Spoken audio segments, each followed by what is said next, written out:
Welcome to the Passive Income Podcast. I am your host, Dividend Dave. Please be sure to join the Passive Income Posse by clicking that subscribe button below.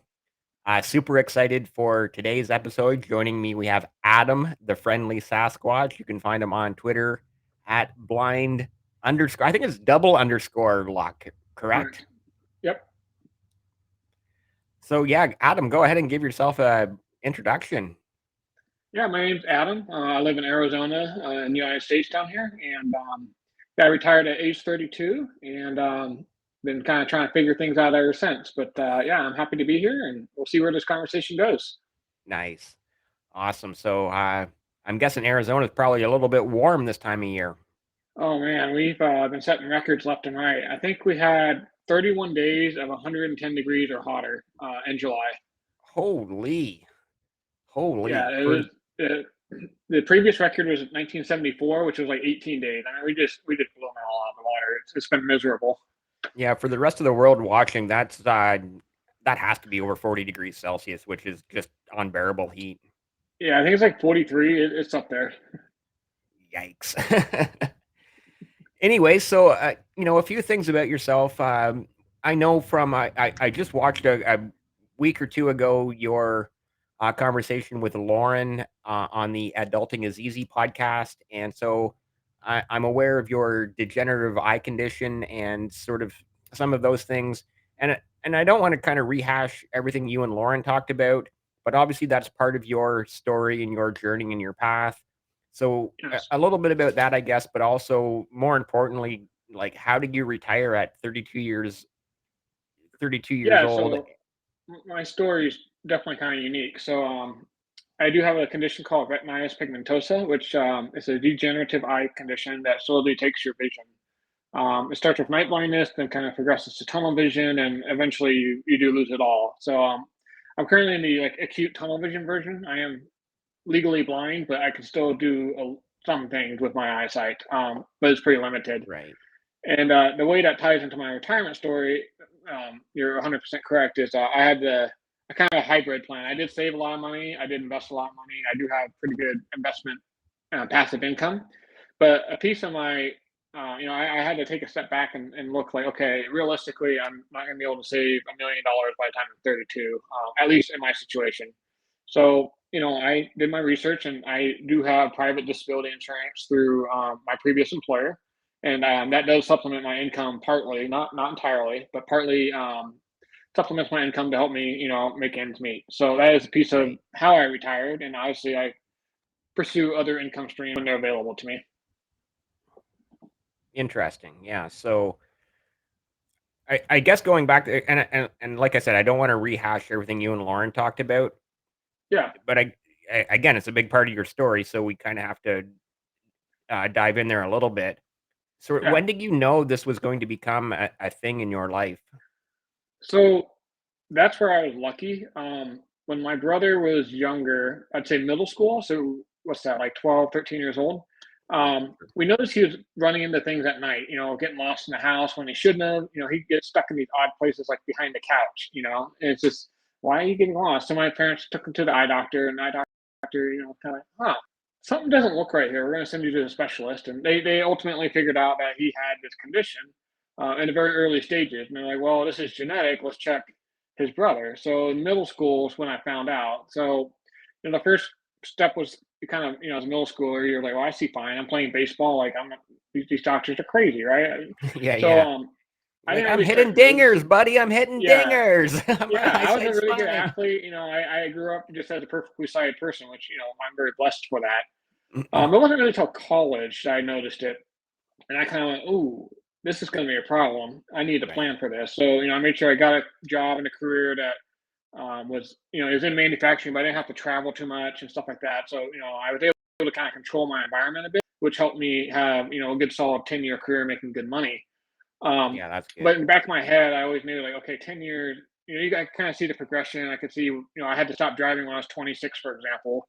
So it starts having real impact on your life, and you're like, okay, I can't ignore this. Like I have to make a plan.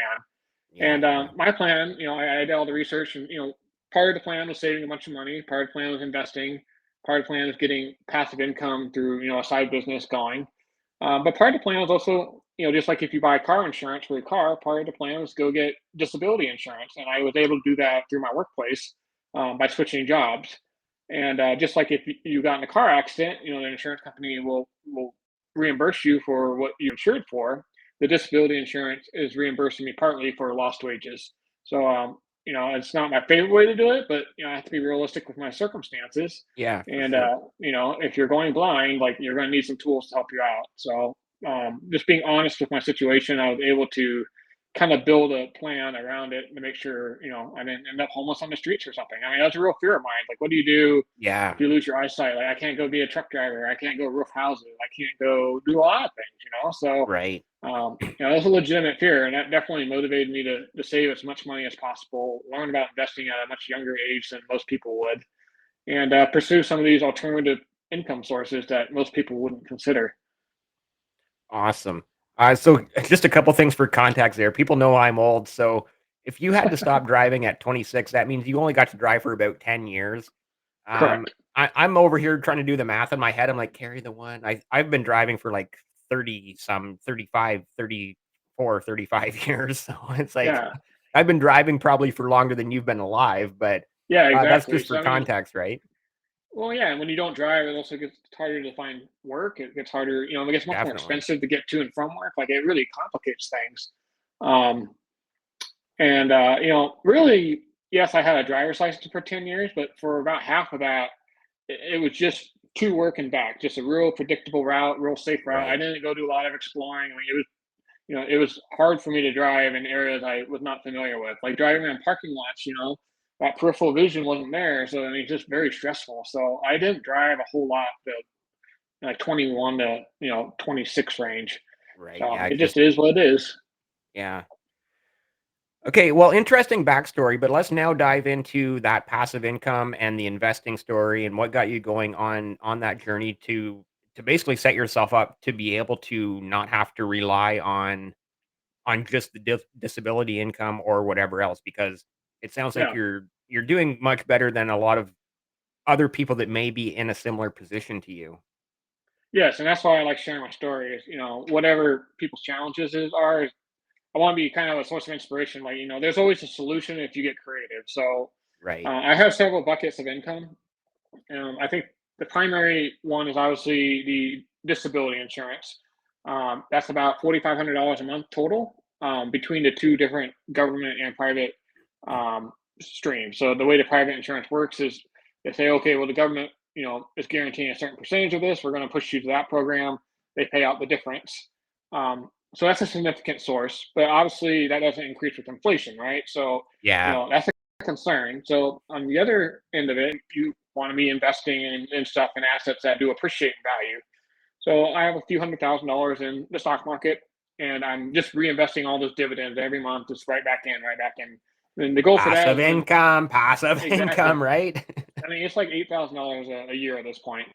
Nice. It's because the goal with that is by not touching it. By the time I'm age 65, and these disability policies no longer pay me because that's when they cut off for Social Security.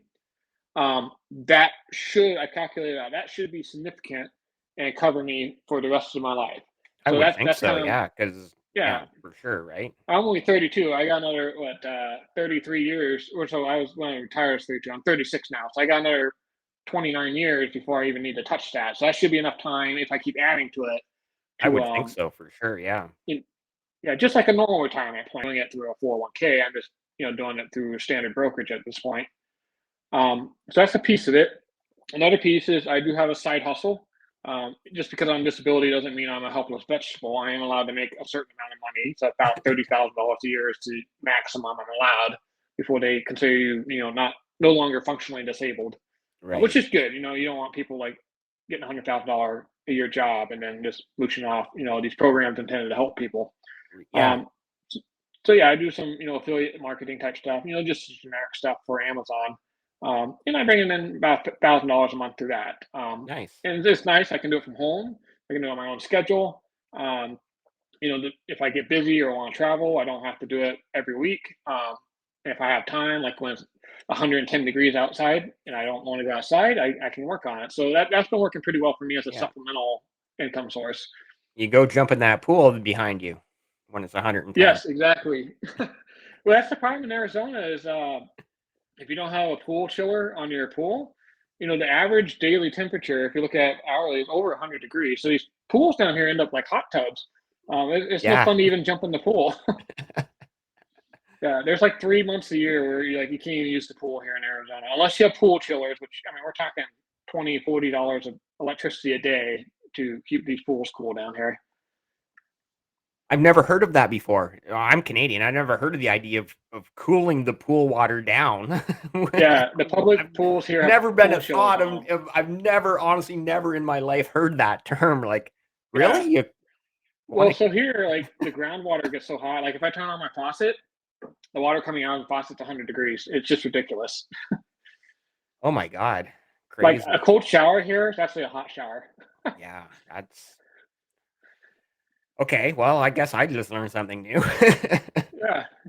Don't come to Arizona in the summer. It's a bad idea.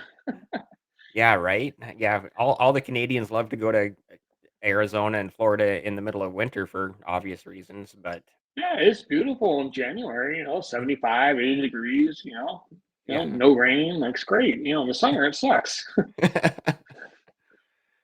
Wow, that's crazy. When we get talking about and suddenly it's the passive income weather podcast, but that's Yeah, okay. seriously. It's a good way to save money. You're stuck inside. What else are you gonna do? Right, right. So you've got some dividend investing going on, or a lot by the sounds of it, like really looking to grow that snowball in the next Yes. 20 to 30 years. Yeah, I'm Some aggressive affiliate about it. I'm marketing putting going on. Yep. And I think that's great too, because like you said, you know, you can still earn money just because of your conditions. Like there's no law saying you can't earn money. You still get Yeah, exactly. to I mean, figure out a way to they do encourage something. they encourage you to do some work. To improve your quality of life, but they're hoping that something takes off for you and you don't have to be on the program anymore, which would be great for everybody. You would make Right. more money; they wouldn't have to pay you. So I mean, they encourage you to go learn more skills, try new jobs, see what works, what doesn't. They want you to be gainfully employed. That's the ultimate goal, Right. to not be a burden on society. Essentially, right? That's the goal. Yeah, For for me, sure. my eye condition is progressive; it gets worse over time. So I know I won't be able to do all these things forever, but while I can, I want to keep doing what I can. So that leads me to another, kind of question or point. If you're doing things online, I'm sure I honestly I don't know, but I'm sure you must be able to like buy a braille keyboard on Amazon and continue to do things like You you can. What I've found, so I can still read out of one eye, not super fast, but I can still read out one eye. The other eye is mostly just colors. It looks like a broken stained glass window at this point. It's pretty messed up. right, Um, so I can still read out of one eye, but one of the nice things is honestly, this is the best time in history to be blind. I mean, you have speech to text, or text to speech. The computers will read stuff back to you. If you know right, how to type, I mean, a keyboard's super easy to navigate. um, right. and you can just say, hey, Alexa, hey Google, hey, I'm not going to say the hey S one, otherwise my computer's going to explode. But um, Yeah.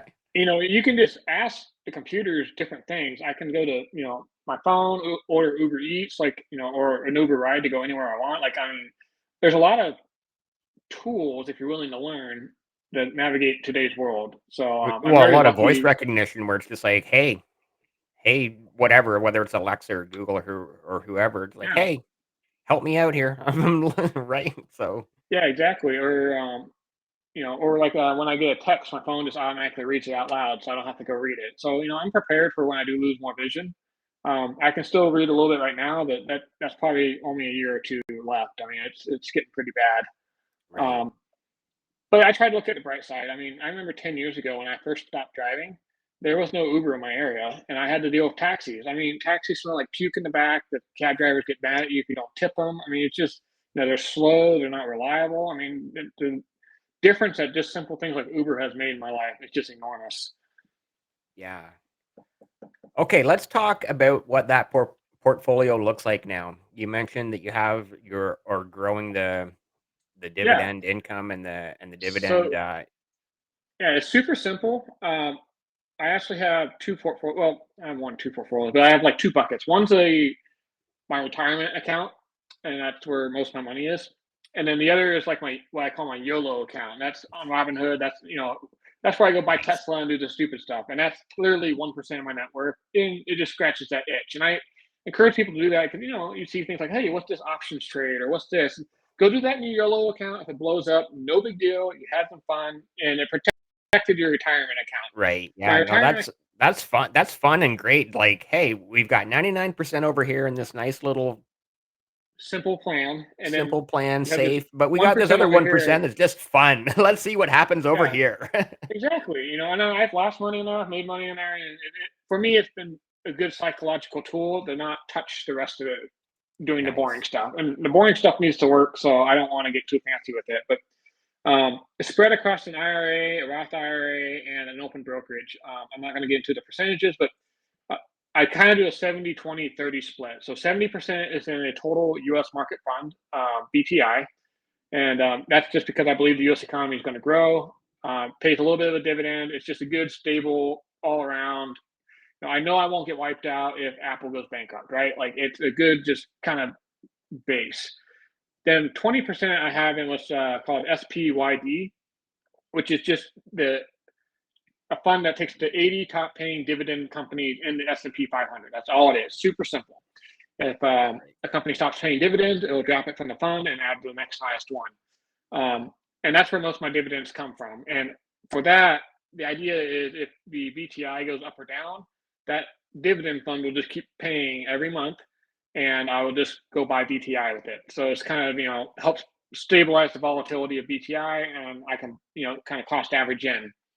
And then I have 10% in VXUS, which is a total international market fund. The reason I do that is, the US dollar, if it gets weaker, that international fund gets stronger. A lot of people would say you should do 25 to 30% in international funds, but if you look at the S&P 500, like 40% of the revenue comes from international markets already through these large businesses. So I feel like I've got pretty good exposure there already. So Mhm. I keep the VXUS percentage relatively low. It's more of a dollar play than anything. And that's really the three funds that I have in my core portfolio. It's that simple. And then an emergency fund, I just keep it in a money market fund. It's paying about 5.1%.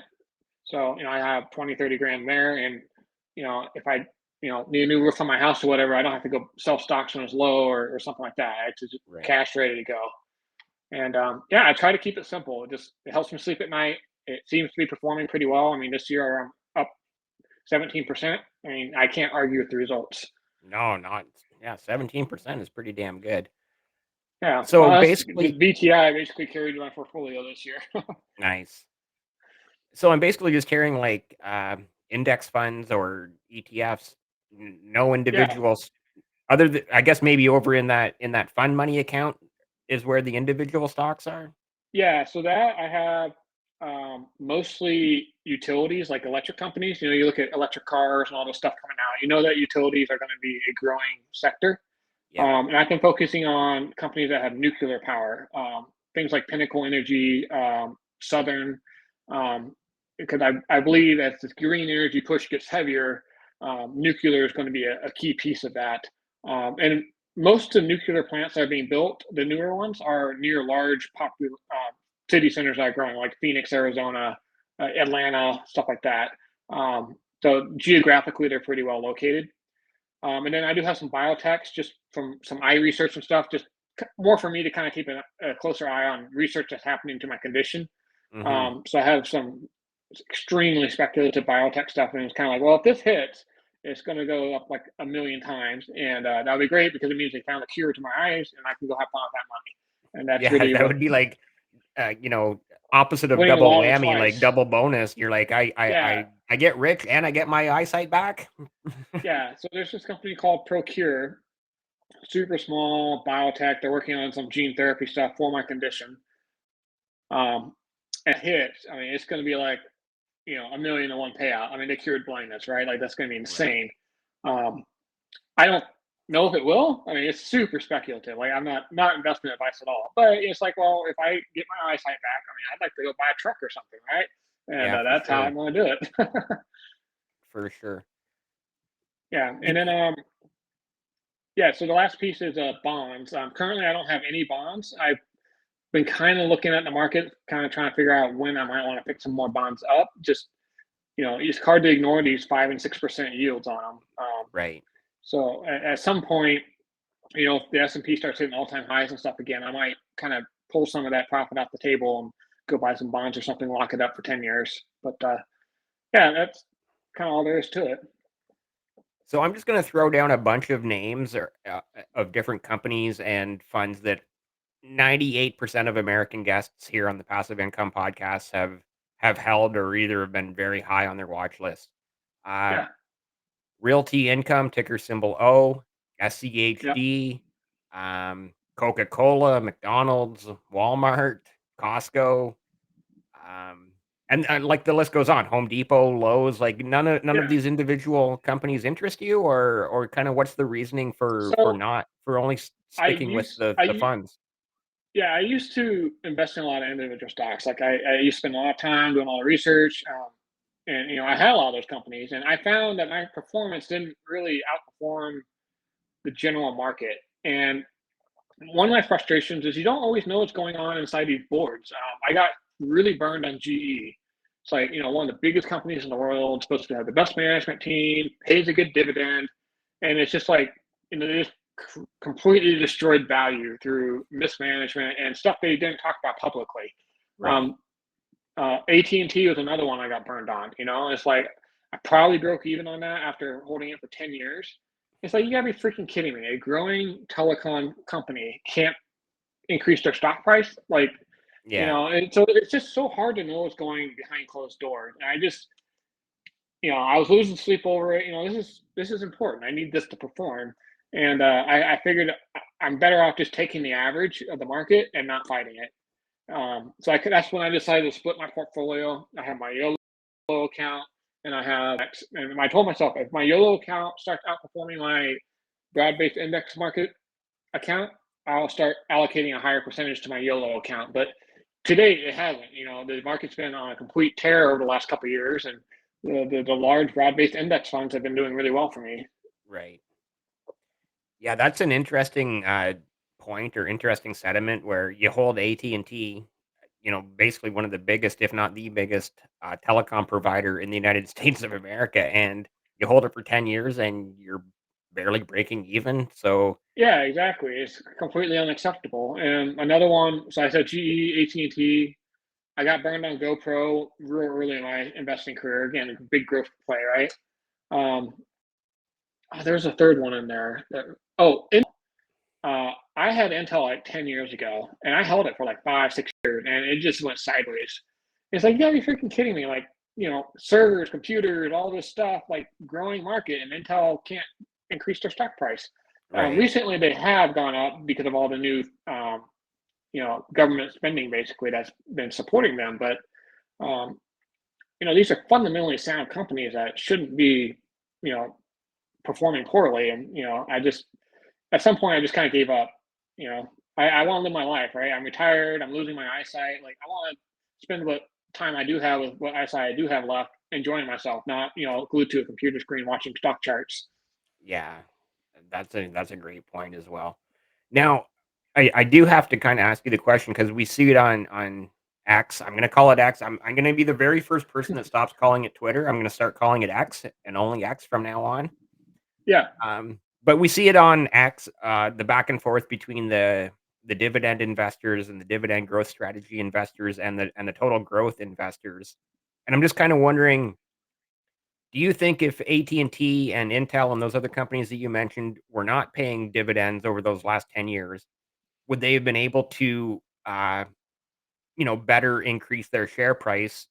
Because again, when a company is not paying a dividend, they have all sorts of other opportunities to use that money to, pay down debt, do R&D, buy yeah. back shares, whatever. There's literally a plethora of things that they could do with money instead of paying dividends. So, do you think maybe those companies would have been better off to not pay dividends and try, to do better at increasing their capital I think appreciation?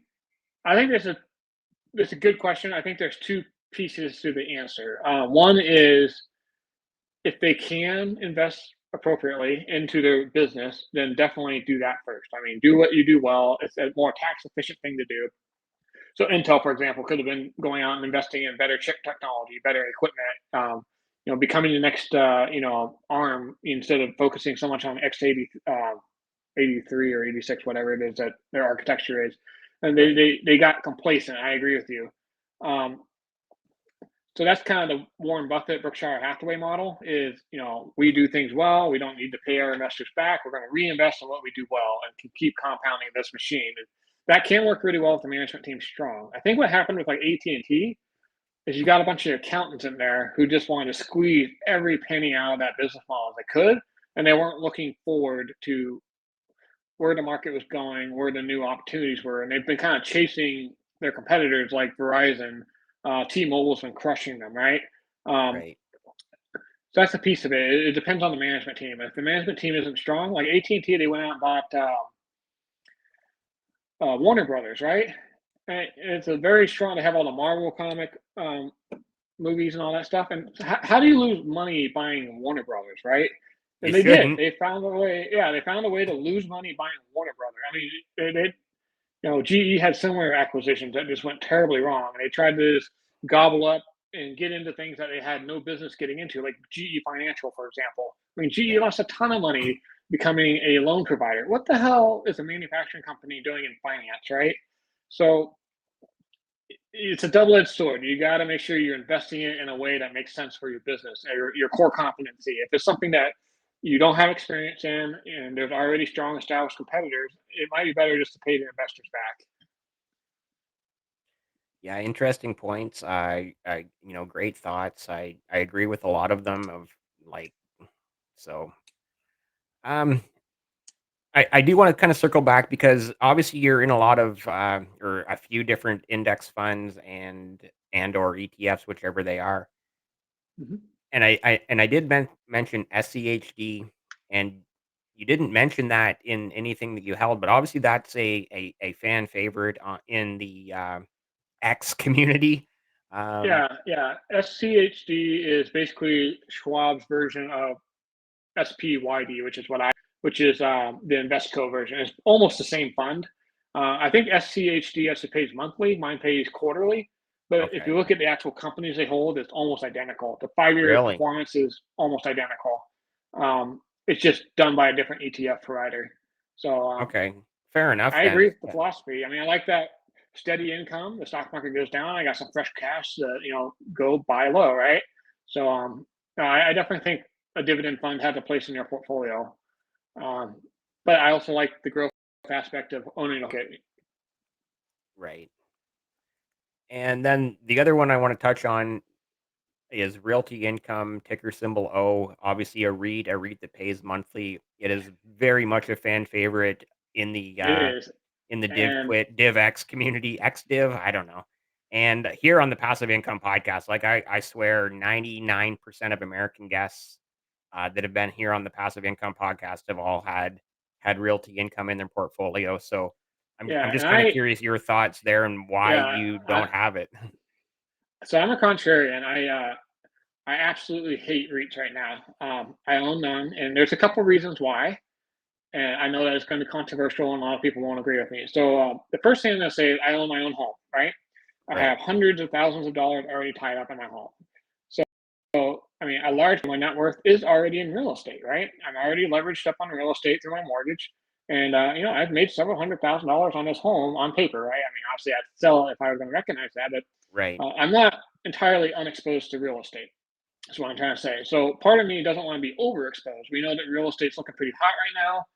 Maybe bubble, right? Remember Mhm. 2008? So how much exposure do I want to real estate? So that's a piece of it. Also, if you look at the S&P 500, a lot of those companies own real estate. McDonald's owns real estate. Home Depot owns real estate. Lowe's owns real estate. All these companies own substantial real estate. Some of them are in real estate companies, right? So it's Right. like I own my home. BTI, which is largely representative of the S&P 500, is also largely real estate. Like, how much more exposure do I need to real estate? So I feel like real estate has been the latest hot thing, Right. and I'm not against buying a REIT, but at this time, I feel that I'm almost overexposed to real estate, and I don't want to be further exposed to it because if we have a correction, and I own a bunch of REITs, I own my house, and then a lot of these S&P 500 companies have to mark down the real estate loss and book value. I mean, Right. it could be pretty catastrophic, right? So depending on how strong the correction is. So it just feels like double dipping to me. So I've kind of steered clear. There may be a time in the future where if I'm renting again or something like that, then yeah, I might want to go pick up some REITs. But right now, where I'm at, I have a pretty large exposure to the real estate market already. Yeah, great points. Honestly, I hold several REITs. They're all Canadian REITs, but because of the rising interest rates and inflation over the past say year, some of them have just been hammered. I've had I think two Well, that have that's a cut. good point. Rising interest rates, like you're holding a leveraged asset against rising interest rate market. I mean, that's kind of a sketchy. That's also why I don't hold bond funds, right? Like you hold bond funds, they go down too in a rising interest rate environment. I may flip my tune when I know interest rates are going to start getting cut again, right? But Yeah, in a rising interest rate environment, you don't want to have bond funds, and REITs are kind of similar. They behave in a similar way to bond funds, in a more volatile way, I would say. But the direction is similar. yeah. Yeah, like I said, because of those rising interest rates, I've had 2 of my REITs in the last, I wanna say 8 months. One cut last fall and another one cut earlier, this year in the late winter, early spring, Mhm. and obviously dividend cuts hurt. We don't like them, we like our dividend raises, but we also know that the dividend cuts are part of the game, so Yeah, that's yeah. So that's a good question. That's why I don't own REITs or bond funds for that matter. I would be open to them in the future, but the Fed's been pretty clear they're raising rates, and they always say don't fight the Fed. right. With that said too, I've had at least 1 or maybe 2 REITs that have increased. Like I said, a dividend, increase is always better than a cut. So I've had 1 or 2 Yeah, that have also, increased in the past in that same time frame, 6 to 8 yeah. months. If I were to buy a REIT right now, I'd probably be CCI, Crown Castle. They rent cell phone tower space. Something like that could be pretty interesting. Right, Or like a storage REIT, in an economic downturn, people lose houses and stuff. They put stuff in the storage. Those are relatively recession-proof REITs. right. Um, I'd probably be targeting something like that if I were to re-enter the REIT market. If I were to keep looking at REITs right now, what I would be looking at, and again, this probably goes back a little bit to what I actually do for a living, which is purchasing and logistics, but warehouse REITs, right? There's always a need for warehousing. And then Yeah, beyond that, you look at Amazon and Amazon building their own warehouses everywhere, and you yeah. just realize the need for warehouse space because, a truck Especially drives as from more point A stuff to goes point B. online. Yeah. Yeah, Yeah, especially as more truck, stuff moves online, you're not going to read as much real retail or office space. It's going to be warehouse and yeah, distribution. I guess I didn't tell you guys what I did for a living earlier, so that would be probably useful information. So I worked in the aerospace industry as a supply chain manager, um, and I did a lot of like commodities buying, things like aluminum, titanium, natural gas, energy. Um, so my background is kind of watching markets and understanding where things are going to go. I was dealing in 50 to 80 million dollars a year, so my job was to know commodity pricing. So that's partly where some of my investing thesis comes from is kind of my understanding of supply chains and stuff. right. Yeah, and even in that you see it as well. That need for warehousing, whatever you're moving from point A to point B, has got to go somewhere before it gets to its final destination, right? Yeah, well, and then there's also things you learn about, like when you're shipping a jet engine from Europe. What's the cost to put it on a ship versus fly it over? If you have a $20 million jet engine sitting on a ship for 2 weeks, what is the holding cost? So Right. that holding cost is impacted by rates. And the Fed starts changing rates, all of a sudden your business structure starts changing within all these supply chains. So there's a lot of nuance there that people don't think about, but rates change everything. It's not just your mortgage rate or anything like that. I mean, fundamental business practices change as well. I am interested your thoughts on other sectors. Obviously, you're kind of focused on that just index fund slash ETF strategy of, hey, I can own a little bit of everything by having these few funds. Mhm. But I'm interested in some of your thoughts on, like, we've touched a little bit on REITs, a little bit on telecoms, a little bit on this and that, and I'm kind of wondering, just any other sector that maybe piques your interest a little bit, maybe might end up in that YOLO fund. I don't know. Yeah, I mean, one thing I did in the past with oil, I wouldn't recommend buying it right now, but in 2020 when oil went negative, it's like, okay, well, obviously we need energy to fuel this world. I'm loading up on this. So I mean, I literally sold like $50,000 of my BTI. I bought that in the XLE fund, and that doubled. So I mean, that was freaking awesome. Right. So I do sector plays from time to time if I see an opportunity. Currently, I'm steering clear of anything technology like AI. It's just so overhyped right now. You look at the P&Es on things like NVIDIA, it's like 240. It fundamentally doesn't make sense. It has to correct at some point. So I'm kind of Right. steering clear of that. Oil's at $85 a barrel, depending on the week. Feels a little high. Average, it's usually 65 to 70. So I'm steering clear of that. Banking's interesting, but man, that's just such a heavily regulated industry. I don't like getting super involved with industries where the government has their fingers in it because they can just change the rules on you overnight, right? Um, so that one concerns me. It's a tough market right now. It's really weird, like rates are high, but like prices haven't really come down yet. So I'm playing the safe waiting game right now. I don't see a ton of opportunity currently, so I'm kind of playing it safe, Yeah. building some cash, and waiting for. I personally feel like in 6 to 12 months, we're going to start seeing some pretty aggressive moves down in different commodity pricing, maybe housing, and the market overall. But right now, it just feels like we're kind of on the edge of that cliff. We just haven't quite gone over yet. So I'm hesitant to load up on any particular sector. Medical is another one I avoid. Again, a lot of government involvement. They talk about free healthcare. The way Medicare pays things out here in the United States, they basically tell the providers what they can bill for it. There's not a lot of pricing power there, so that's another one that I kind of steer clear of. Right. You mentioned banks. Obviously, me being Canadian, I'd be remiss to not mention the Canadian banks. Have you looked into any of the big 5 or 6 Canadian banks? I haven't, but again, it's just I don't like the relationship between government and banks. I there's a lot of stuff that happens behind closed doors that I don't have control over, right? So Right. I get hesitant.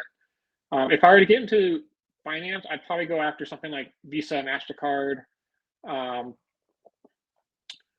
maybe some of the buy now, pay later stuff. Like at first, it looks really risky because like, oh, they're giving loose credit to all these low standard borrowers, but they turn around and sell most of that and repackage securities to pension funds, which Right. that's a problem. But the companies themselves, I think, will do pretty well. So that would be probably the direction I would go before buying an actual bank. Yeah, fair enough. Obviously, huge difference between Canada and the US in banks. In the US, you have literally thousands of regional banks, and in Canada, Yeah, there's basically like five. Well, we call them the big six now. There was five, yeah, and now a sixth one that has kind of crept in to become the big six. And other than that, there's like some credit unions and whatnot, but it's like the majority of the banking in Canada is just these big six banks. So it's a completely different, animal than what you see in the US, so, yeah. I um mean, it's good and bad. I mean, it's hard for a bank to understand all the different types of businesses in the United States. Like a farmer, it's very different than Silicon Valley, right?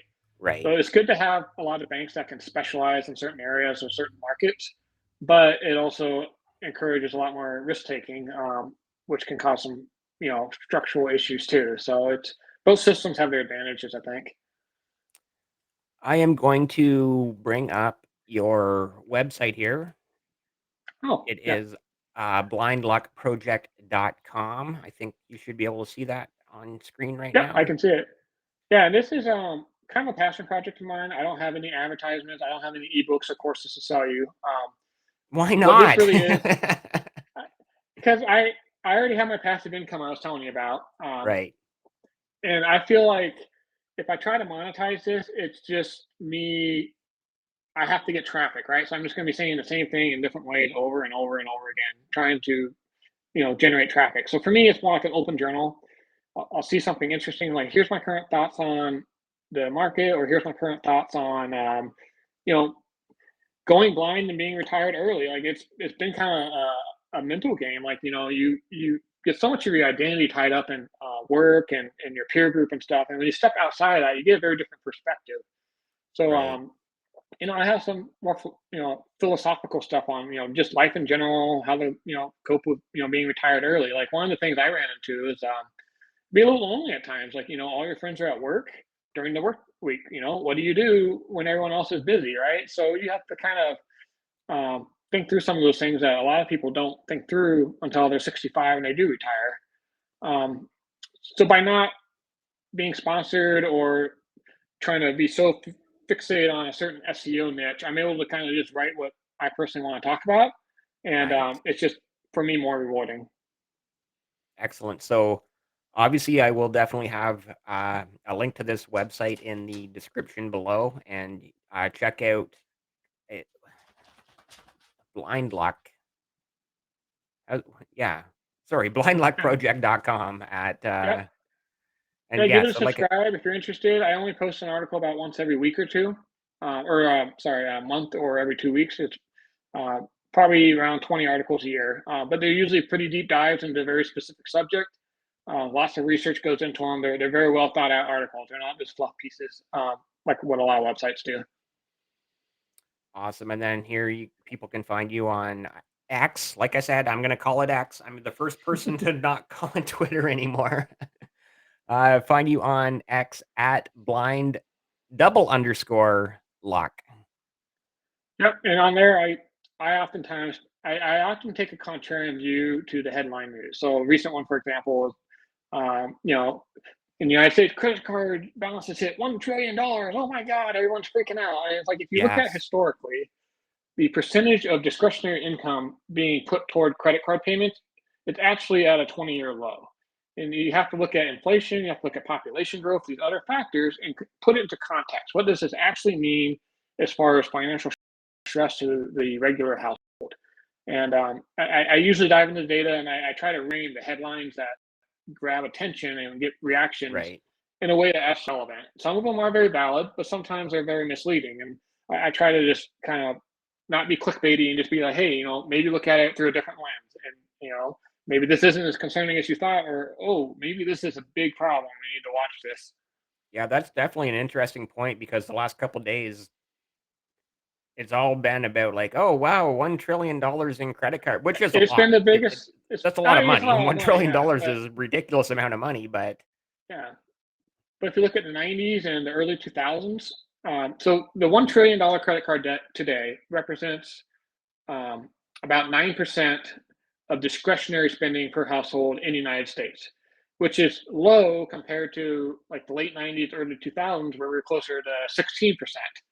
Um, so it's like, okay, you got to look at like, okay, if it's 40% less of people's discretionary take home pay, is it really that bad? I mean, it's not good, but is it going to cause a panic in the market? Is it going to change consumers' fundamental behavior? I don't think we're quite there yet. I think it is a growing problem that will eventually be you know a factor that changes people's fundamental behavior, but I don't think we're right. quite there yet. Yeah, interesting take. Percentages matter basically. Like Yeah, I 1 mean, trillion is back a in like I said, is a huge number, but if the percentages are actually lower than 20 and 30 years ago, then exactly. that's a huge difference. Yeah, I think the bigger risk right now is government debt. That is a larger percentage of people's take home pay, and it's just growing. I think that will be a bigger factor than credit card debt, in my opinion. Right. Interesting. This has been an awesome conversation. Totally love talking with you. Before we sign off, any final thoughts? Anything else you'd like to say or mention or shout outs or Yeah. Again, not financial advice. This is just my thoughts and Dave's thoughts. The big thing, the reason I do these talks and the reason I have my website and stuff is I know there are people out there that are struggling. They may have whatever challenge it is. It might be a personal matter. It might be a physical matter like mine. It might be everyone's got their struggle, right? yeah, And the psychological, who reason, knows, mental issue, like yeah, and it's I'm alcohol not saying problem, like drug mental problem, issue, but I'm whatever, saying right? like psychologically mental issue, right? Like Yeah, who knows abusive what people are family. Like going there's through. there's all kinds of issues out there, and the reason I do what I do is I want to share a story like, hey, look, you can have a challenge in your life and still overcome it and find success, whatever that means for you. And that's really my main message is, don't give up on yourself. There's always a way, and you just gotta maybe attack it from a different angle than somebody else. Yeah, that's great advice. That is absolutely fantastic advice. Is like, and you're 100% correct, right? Like everybody goes through different challenges in life, whether it's like yourself with the eyesight or Yeah, literally I mean, a I plethora of other things that everybody has challenges in life, and it's just exactly like my eyesight thing. You could fixate on that, but as we talked about earlier, I had a very good paying job. I was able to get insurance benefits not available to everybody. I was able to educate myself on investing and stuff at a very early age. Like I definitely right. had the leg up on a lot of stuff, right? Yeah. Um, so if you just fixate on the thing that's not working, you're gonna not see all the other things that are working. So that's my main message: is zoom out, look at what's working, and leverage that. Okay. One final hard hitting question before we sign All off. right, hit away. Did you see the Mr. Beast video from about a month ago about the eyesight thing where he No, paid I for? didn't. Okay, well, I guess there's no question there. There's your answer. Go watch that video. You can find it, just obviously type in Mr. Beast eyesight and it'll come up. Okay. Yeah, he paid for like 1,000 people's eye surgeries to improve their eyesight. So I'm Nice, sure you that's would. cool. Yeah, you will enjoy that video. He's obviously Yeah, that. that's a good point you bring up. There are a lot of conditions out there where there are treatments for them. They may not cure it completely, but like cataracts, for example, it's not cheap, but you can go get cataract surgery and your vision is improved dramatically, right? Right. So there's a big need there. So that's awesome that you did that. Yeah, yeah. Obviously, he's an incredible young man that is not afraid to spend a lot of money to help other people, Yeah. and so Man, I he's commend him crazy. for He sure. definitely doesn't play it safe. I respect that. I don't know I could do what he's doing. He's definitely a unique individual. For sure. With that said, again, thank you so much for coming on and spending some time with me here on this episode of the Passive Income Podcast. We are so super close to episode 100. It's been an amazing, wild ride listening to and talking with everybody's different paths, stories, journeys. It's just been a roller coaster of fun and emotion for me to get to chat with everyone like yourself, Adam. And yeah, thank you again so much for being here. If you're still Thanks for having me here on. over 45 minutes later, please be sure to hit subscribe.